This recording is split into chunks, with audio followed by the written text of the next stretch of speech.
Nakakatanggap pa din ako ng death threat. Nakakatakot. Sa loob ng bahay, papatayin mo ako, yung hindi na ako gigising, ganyan.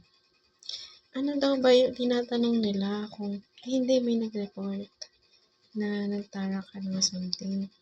Kaya pala, kapag ginagalaw nila yung improvise nila na pang-detect dyan,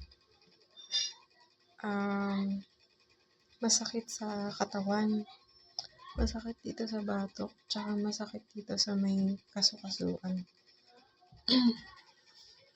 So, unstoppable ka, no? Everyday, nandyan ka.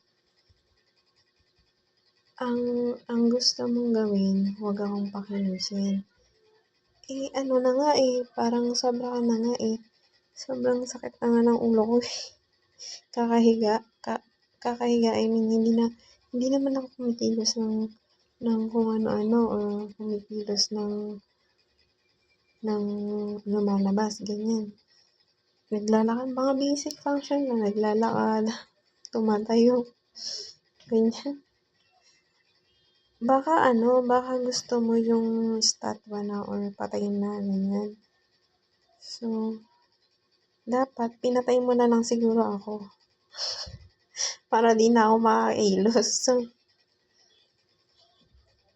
Para di na talaga ako makakilos. Yung bahay, ginagamit nila sa kung saan. Di ko alam kung bakit. Naglalagay sila ng, ganun pa rin. Same pa rin yung situation. Nangungulit pa rin siya.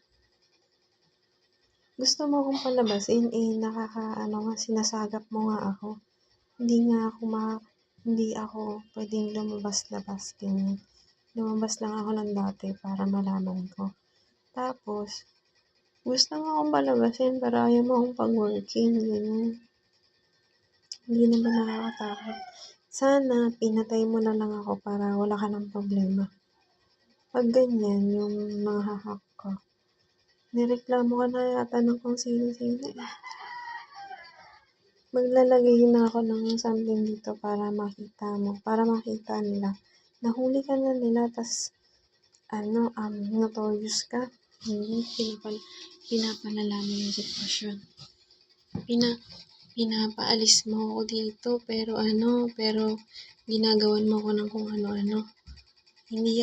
Parang hindi appropriate na pag umalis, tapos ginagawa mo ng kung ano-ano.